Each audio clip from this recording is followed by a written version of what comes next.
Elle a été diagnostiquée autiste à l'âge de 3 ans par le Centre de ressources autisme de Tours.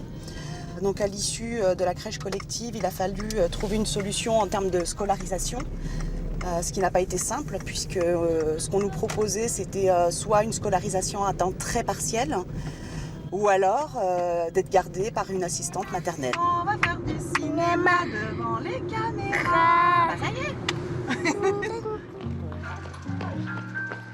Il est 8h.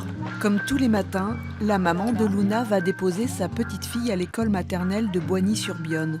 Une maman comme les autres, juste un peu plus présente, un peu plus vigilante. C'est une inquiétude pour l'ensemble des parents d'enfants porteurs de troubles du spectre autistique. C'est une angoisse permanente que de savoir, que de se poser des questions sur le devenir de son enfant, bien évidemment. Notamment de son insertion sociale, insertion professionnelle.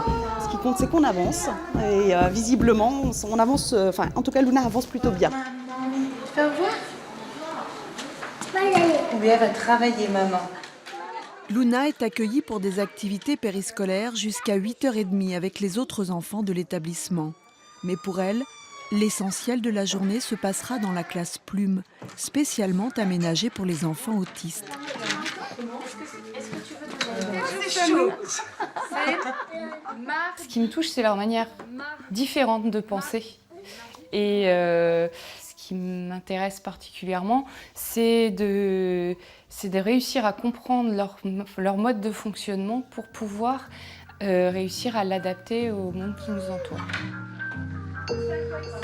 Ici, 4 encadrants s'occupent en permanence des 7 petits élèves de 3 à 6 ans sélectionnés sur l'ensemble du département. Les enfants tournent individuellement ou par deux sur différents ateliers cloisonnés pour favoriser la concentration. C'est du sensoriel, c'est de pouvoir laisser aussi une trace, de voir ce que l'œil et la main font, de coordonner tout ça, et puis de prendre du plaisir. Prendre du plaisir à faire des choses. On ne rentre pas en courant. Non. Orthophonistes, neuropsychiatres, psychomotriciennes, en tout c'est une équipe de 11 personnes qui suit la classe toute l'année. Tous ont suivi une spécialisation sur les troubles autistiques. On est formé sur la façon dont on interagit un peu avec les enfants autistes qui ne s'enferment pas. Là, par exemple, David, il est en train de faire des séquençages de ballons, mais il en a besoin. C'est ce qu'on appelle un petit peu une stéréotypie. Ça l'aide. Donc il faut quand même être capable de laisser faire, même si ça nous paraît inconcevable ou pas, c'est pas le moment. Voilà.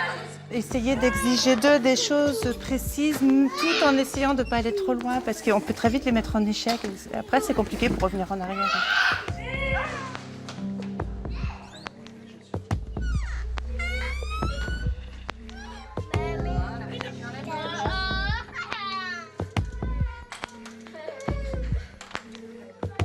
Ce qui me touche, c'est leur façon de rentrer en relation avec les personnes.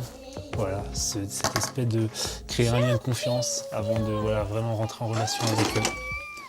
Depuis son ouverture en septembre, la classe Plume a déjà permis à ses enfants de faire un grand pas en termes de sociabilisation, mais aussi dans l'apprentissage des savoirs.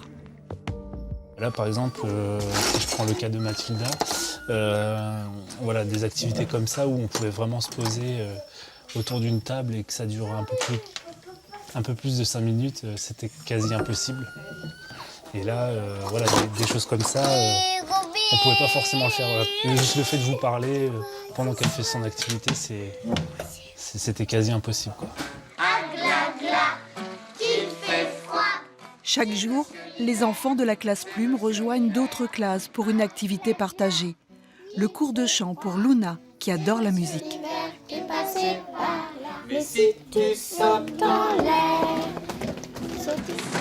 Il se trouve qu'avec ces enfants-là, ça demande encore plus de temps parce que c'est quelque chose qui pour eux est très compliqué. Donc il faut et leur apprendre à être avec les autres et aux autres d'apprendre à être avec ces enfants-là, avec ces personnes-là avec lesquelles il faut aborder les choses différemment et venir beaucoup plus tranquillement et vraiment chercher comment arriver avec eux.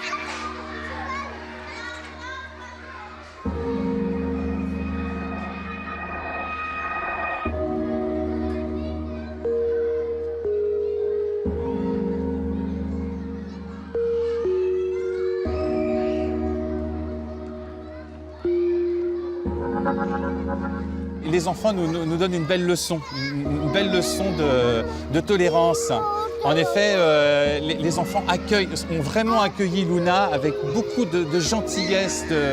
Vraiment, ils s'occupent d'elle, ils vont la voir, ils sont gentils avec elle. Et vraiment, c'est très touchant. Et les enfants nous donnent une belle leçon, là. Les enfants nous donnent une belle leçon, hein, Luna? En France, un enfant sur 100 est atteint de troubles autistiques et 80% d'entre eux ne sont pas scolarisés. L'ouverture de ces classes maternelles, qui leur sont entièrement dédiées, devrait s'étendre à tous les départements l'an prochain.